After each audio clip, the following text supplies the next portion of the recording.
अस्सलाम वालेकुम स्टूडेंट्स। इस वीडियो में हम class 6 PTB book chapter 1 sets के बारे में उसका टॉपिक हम पढ़ेंगे कि डिस्क्राइबिंग अ सेट, कि हम सेट को किस फॉर्म में डिस्क्राइब कर सकते हैं। तो सेट को डिस्क्राइब करने के लिए हमारे पास इसके दो फॉर्म्स हैं। एक डिस्क्रिप्टिव फॉर्म है, ठीक है, कि जब किसी सेट को आपने डिस्क्राइब करना है, उसको बताना है, तो किस फॉर्म में बताएंगे, डिस्क्राइबिंग अ सेट, तो वो एक डिस्क्रिप्टिव फॉर्म है। और दूसरी हमारे पास कौन सी फॉर्म है, ये टेबुलर फॉर्म है। तो डिस्क्रिप्टिव फॉर्म में हमारे पास क्या होता है कि यहाँ पे अगर हम देखें, in descriptive form we describe the property of a set by a statement as given in the following examples. तो यहाँ पे क्या है कि हम डिस्क्रिप्टिव फॉर्म में कैसे होता है कि किसी भी सेट को अगर हमने बताना है तो हम इंग्लिश लेटर्स में एक स्टेटमेंट बना देते हैं। तो जब हम स्टेटमेंट बना देते हैं तो उसमें क्या होता है कि हम उसको डिस्क्रिप्टिव फॉर्म में बयान कर रहे हैं, उसकी डिस्क्रिप्टिव फॉर्म है। जैसे कि यहाँ पे अगर आप लिखेंगे कि मैं यहाँ पे लिख लेती हूँ कि सेट ऑफ, इन्होंने लिखा हुआ है set of English books in the library, library में इंग्लिश बुक्स का एक सेट पड़ा हुआ है। तो ये क्या है, इसकी डिस्क्रिप्टिव फॉर्म है। इंग्लिश में जब हम लिख लेते हैं तो वो जो स्टेटमेंट लिख रहे हैं वो क्या कहलाएगी, डिस्क्रिप्टिव फॉर्म। मैं यहाँ पे लिख लेती हूँ, जैसे सेट ऑफ फ्लावर्स है, मैं लिख लेती हूँ F इज इक्वल टू, अच्छा इसमें जब आप लिखते हैं तो हम लिखते हैं कि ये देखें set of roses, set of red roses, okay, set of red roses. तो अब यहाँ पे आप देखो कि मैंने इसके गिर्द ये ब्रैकेट नहीं डाली, ठीक है, ये इस तरह नहीं डाला, तो ये चीज़ गलत है। डिस्क्रिप्टिव फॉर्म में जब आप लिखेंगे तो एक करली ब्रैकेट नहीं आएगी, साथ में करली ब्रैकेट नहीं आएगी, कोमास नहीं आएंगे, ठीक है। तो यहाँ पे आप देखो कि सेंटेंस सिर्फ एक सेंटेंस की फॉर्म में आपने लिख लेना है। और टेबुलर फॉर्म जो उसकी दूसरी फॉर्म है वो कौन सी है, टेबुलर फॉर्म। तो टेबुलर फॉर्म में क्या होता है कि in tabular form we list all elements within a brackets. तो ये इन दोनों में जो मेन डिफरेंस है ये है कि टेबुलर फॉर्म में हम लोग ब्रैकेट में एलिमेंट्स लिखते हैं, ठीक है, और separate each element by using a comma, और कॉमा से उसको सेपरेट करते हैं, ठीक है। For a less number of elements, जैसे कम number, for a less number of elements के लिए ये 9 तक है। For more but limited number of elements के लिए, ठीक है, for unlimited number of elements के लिए। तो ये उन्होंने आपको कुछ एग्जांपल्स बताई हैं कि इसको अब यहाँ पे अगर मैं कहती हूँ, ये थोड़ी सी इनकी कन्फ्यूजन है, लेकिन मैं तो इस तरह इसको डिफाइन करते हैं कि हम सेट ऑफ नेचुरल नंबर्स, मैं पहले आपको डिस्क्रिप्टिव फॉर्म मैं कहती हूँ कि एक सेट है n, तो मैं कहती हूँ सेट ऑफ नेचुरल नंबर्स। अब ये जो मैंने लिखा है सेट ऑफ नेचुरल नंबर्स, ये क्या है, ये इसकी डिस्क्रिप्टिव फॉर्म है। मैंने क्या लिखा है, मैंने एक स्टेटमेंट के तरीके से लिख लिया, मैंने एक सेंटेंस लिखा, एक स्टेटमेंट है। अब अगर मैं टेबुलर फॉर्म में लिखती हूँ तो मैं किस तरह लिखूंगी, मैं पहले कर्ली ब्रैकेट डालूंगी शुरू में, सेट ऑफ नेचुरल नंबर्स है, 1 है, 2 है, 3 है, और हमें नहीं पता कहाँ तक, तो ये सो ऑन आ गया, और कर्ली ब्रैकेट क्लोज कर दूंगी, और हर के बाद कॉमा डालूंगी, हर एलिमेंट के बाद। तो आप देखें कि ये आपकी कौन सी फॉर्म है, ये आपकी डिस्क्रिप्टिव फॉर्म है, ठीक हो गया, ये आपकी डिस्क्रिप्टिव फॉर्म है। और ये कौन सी फॉर्म है आपकी, ये आपकी टेबुलर फॉर्म है।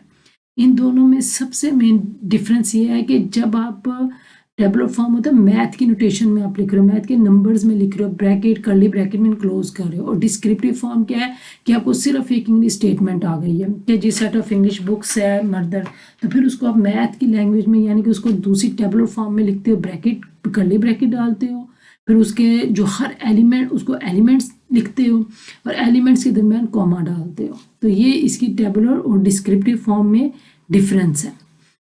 अब उन्होंने लिखा कि देखें, tabular form of a set is known as a roster form.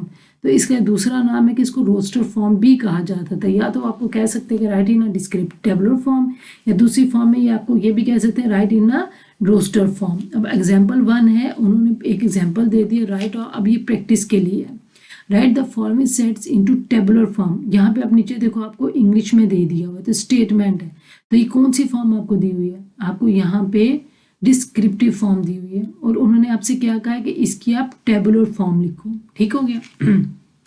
तो यहाँ पे हम क्या करते हैं, हम इसकी एग्जाम्पल का कोई एक पार्ट सॉल्व कर लेते हैं, ठीक है। तो हमको एक उन्होंने लिखा है set of vowels of English alphabets. तो पार्ट 1 है कि इसमें उन्होंने आपको कहा है कि टेबुलर फॉर्म में लिखें। तो टेबुलर फॉर्म में सेट का नाम उन्होंने ए दिया हुआ है। जब हम इसको टेबुलर फॉर्म में लिखेंगे तो हम कैसे लिखेंगे, set of English vowels A E IOU, और इधर हमने कर्ली ब्रैकेट क्लोज कर दी और ए के बाद कॉमा, ई के बाद कॉमा, आई के बाद कॉमा, ओ के और यू पे आके कर्ली ब्रैकेट बंद हो गई। तो इसका ये आपके पास मतलब क्या हो गया, आपके पास ये मतलब हो गया कि जब भी हमें इंग्लिश फॉर्म में ये सेंटेंस फॉर्म में लिखा होगा वो डिस्क्रिप्टिव फॉर्म है, और जब हमने टेबुलर फॉर्म में लिखना है तो हमने कर्ली ब्रैकेट यूज करनी है और एलिमेंट्स को लिखना और हमने कॉमा डालना है बीच में। इसी तरह सेकंड है the set of all games. तो जितनी आपके पास गेम्स आप जानते हैं उनका नाम लिख लें, लेकिन हम सारों का तो नहीं लिख सकते, तो हम एंड पे 3 डॉट डाल देंगे। 3 डॉट का मतलब है कि कंटिन्यू है, इनफाइनाइट है, हमें नहीं पता कहाँ तक है, ठीक है। तो उसके बाद set of years of 21 century, 21 century में जितने ईयर्स हैं तो वो सारे आपके क्या 2001 से लेके 2100 तक आपके सारे ईयर्स आ जाएंगे। तो ये आपके पास उन्होंने क्या थे एग्जाम्पल्स दी थी। नेक्स्ट इसको मज़ीद डिटेल में हम क्या सॉल्व करते हैं, जब हम अपनी एक्सरसाइज सॉल्व करेंगे तो ये चीज़ें आपके पास क्लियर हो जाएंगी। तो यहाँ पे हमारे पास एक्सरसाइज है 1.2 एक्सरसाइज है, उसका हमारे पास पहला क्वेश्चन है right the following sets into the descriptive form. उन्होंने आपको नीचे कौन सी फॉर्म दे दी हुई है, आप देखो कि कर्ली ब्रैकेट दी हुई है, कॉमा दिया हुआ है, तो कौन सी फॉर्म है आपके पास, आपके पास ये टेबुलर फॉर्म है। तो उन्होंने कहा कि टेबुलर फॉर्म को अब आप डिस्क्रिप्टिव फॉर्म में लिखें, कि अगर आपके पास मैथ में कोई ऐसा कोई सेट आ जाता है तो कोई आपसे पूछा जाता है ये क्या लिखा हुआ है मुझे समझ नहीं आ रही, तो आप उसको डिस्क्रिप्टिव फॉर्म में बयान करोगे ये सेट ऑफ नेचुरल नंबर्स है लेस देन 6, ठीक हो गया। तो अब देखें ये मैंने आपको कहा ये लेस और इक्वल देन 6 या लेस देन 7 या लेस और इक्वल टू 6। तो हम यहाँ पे लिखते हैं कि मैं यहाँ पे लिख लेती हूँ। अब ये देखिए आपको क्या नजर है 1 2 3 4, हमें पता है कि सेट ऑफ नेचुरल नंबर्स लिखा हुआ है और कहाँ तक लिखा हुआ है 6 तक लिखा हुआ है। तो हम इसको ये लिख सकते हैं कि set of natural numbers less then 7। क्या ये सारे नंबर 7 से लेस नहीं है, ये सारे नंबर 7 से लेस है। तो हम इसको किस तरह लिखेंगे, हम लिखेंगे set of natural numbers less then 7। तो ये जब हम इसकी इंग्लिश स्टेटमेंट लिख देंगे तो ये क्या हो जाएगा, ये इसकी डिस्क्रिप्टिव फॉर्म हो जाएगी। या हम ये भी लिख सकते हैं, यहाँ पे हम लिख सकते हैं द यहाँ पे set of natural numbers less then 7। तो set of natural numbers less then 7 का क्या मतलब है कि इसमें आपको नेचुरल नंबर लेस देन 7 है।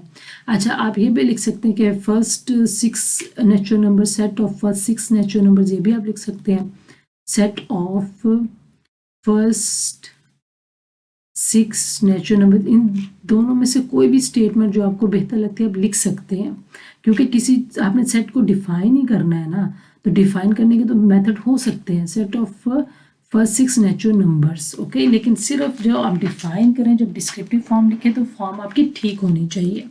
वो जो भी आप इधर यहाँ पे इंग्लिश स्टेटमेंट बना रहे हो लिख रहे हो, ठीक है, तो उसको क्या करें, उसको आप बेहतर तरीके से डिस्क्राइब करें। अच्छा यहाँ पे आप ना हेडिंग देखो दोगे, आप इसकी लिखोगे आप फॉर्म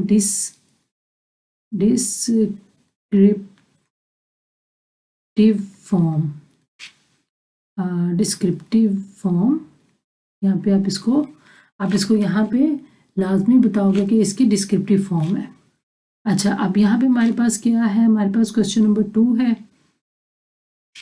अच्छा इधर इन्होंने हमसे कहा है तो हम इधर लिख लेते हैं डिस्क्रिप्टिव फॉर्म, लिख लेते हैं डिस्क्रिप्टिव फॉर्म, ठीक हो गया डिस्क्रिप्टिव फॉर्म।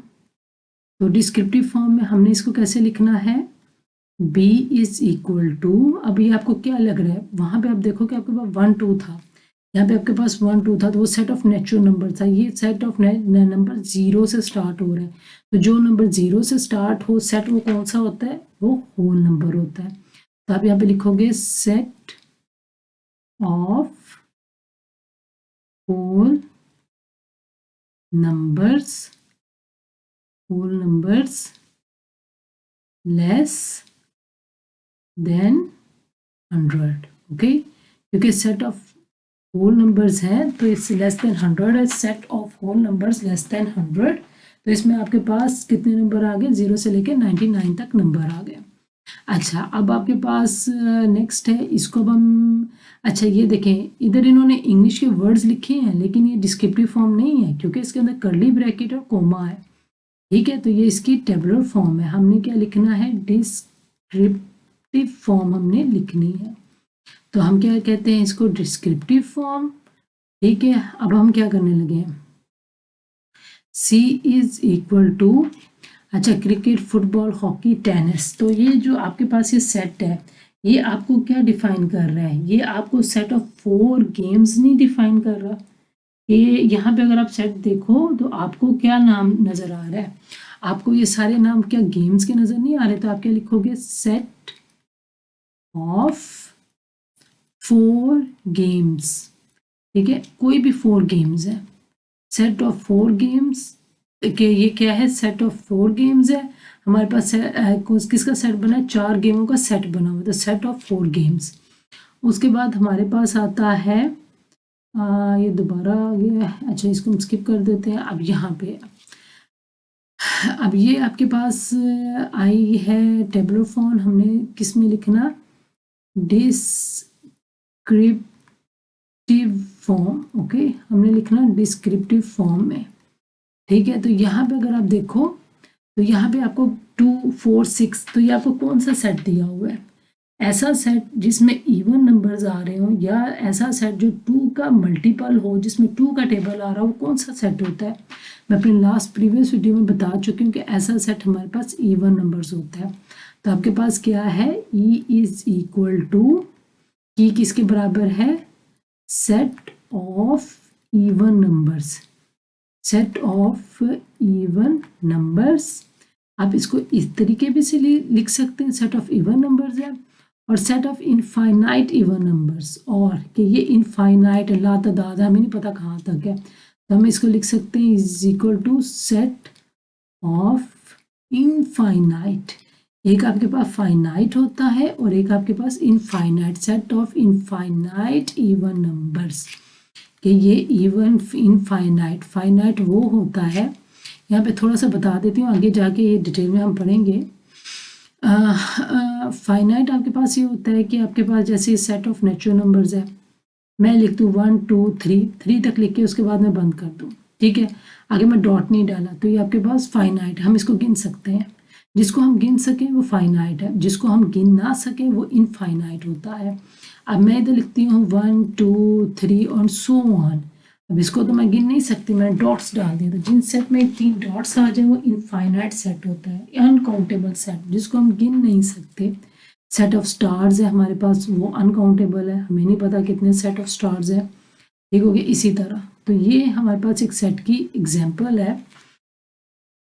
तो ये भी हम इवन नंबर, ये हमें इनफाइनाइट में 3 डॉट डाल दिए, हमें नहीं पता कि ये सेट कहाँ पे ख़त्म हो रहा है, हम इसको काउंट नहीं कर सकते, तो ये set of infinite even numbers है। तो बेहतर होगा कि आप ये लिखें set of infinite even numbers. अच्छा, अब ये आपको एक सेट उन्होंने दे दिया है, तो सेट को आप देखें कि ये किसका सेट है आपके पास,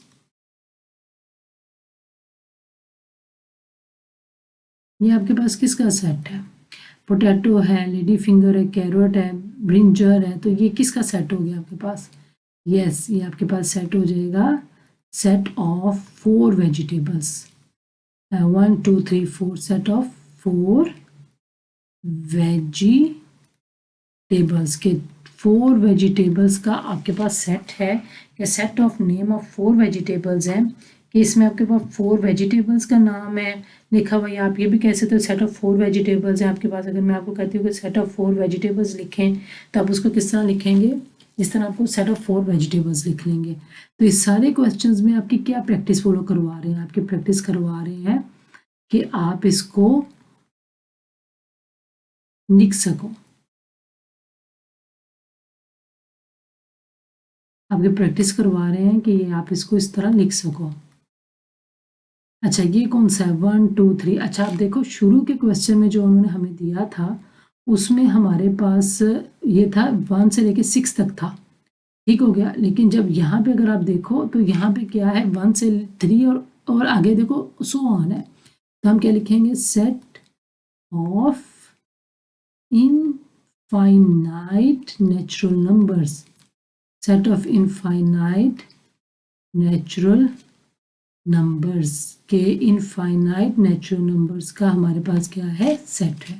ओके ये हमारे पास set of infinite natural numbers भी आप कह सकते हैं, या इसको काउंटिंग नंबर्स भी कहते हैं, जो हमारे काउंटिंग के लिए काम आते हैं। अच्छा, अब आपके पास अगला कौन सा सेट है, इसमें बेसिकली आपको आइडिया दे रहे हैं सेट, ये जो हमारे पास नंबर्स के सेट होते हैं, जैसे इवन नंबर्स का सेट क्या है, ऑड नंबर का सेट क्या है, नेचुरल नंबर्स का सेट, नेचुरल नंबर्स क्या होते हैं, ऑड नंबर। तो इस क्वेश्चन में ज़्यादातर आपकी उसकी प्रैक्टिस भी करवाई जा रही है। अब हमारे पास O इज इक्वल टू ये क्या है, 1 3 5। तो ऐसा सेट जो जिसमें इवन नंबर्स ना आए वो कौन सा नंबर होता है, ऑड नंबर्स। तो ये क्या है, सेट ऑफ, अब ये देखिए काउंटेबल नहीं है, इनफाइनाइट है, हम क्या लिखेंगे, infinite, set of infinite odd numbers, odd numbers. अच्छा एक चीज़ ये है कि ये क्वेश्चंस करके आपको इस चीज़ का भी अंदाज़ा हो जाएगा कि नेचुरल नंबर्स का सेट क्या होता है, ऑड नंबर्स क्या होते हैं, प्राइम नंबर्स क्या होते हैं, होल नंबर्स क्या होते हैं। ठीक है, ये चीज़ का जानना बहुत ज़्यादा ज़रूरी है। आपको ये पता हो कि ऑड नंबर्स कौन से होते हैं, तो फिर ही आप इसको डिस्क्रिप्टिव फॉर्म में बयान कर सकते हैं। और ये W है आपके पास, और देखें जो हम लिख रहे हैं सेट ऑफ ऑड नंबर्स, तो उसको O से डिनोट कर रहे हैं, सेट ऑफ नेचुरल नंबर्स उसको N से डिनोट कर रहे हैं। तो जो भी नंबर्स का नाम मैथमेटिशियंस ने अपने वक्त में रखा हुआ है कि नेचुरल नंबर्स को क्या कहते हैं, 1 2 3 नेचुरल नंबर्स हैं, और नंबर्स 1 3 5 ऑड नंबर्स हैं, तो उन्हीं नंबर से हम इसको डिनोट कर रहे हैं उसको डिनोट भी उन्हीं नंबर से करते होते हैं। तो जैसे ये अब सेट ऑफ होल नंबर्स है, तो इसको हम डिनोट किससे करते हैं, W से। डिस्क्रिप्टिव फॉर्म है, तो इसके जब आप जिनको हम डिनोट करें वहाँ से भी आपको पता चल जाएगा कि अगर O है तो ऑड नंबर्स का सेट है, N है तो नेचुरल नंबर्स का सेट है। अब हम क्या करते हैं कि हम इसको अगला हम क्या करते हैं इसको,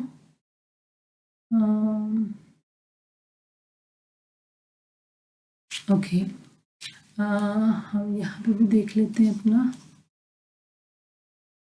ओके इसको अब हम क्या करते हैं कि सेट ऑफ W है तो क्या लिखेंगे, सेम वही प्रोसेस है कि W is equal to set of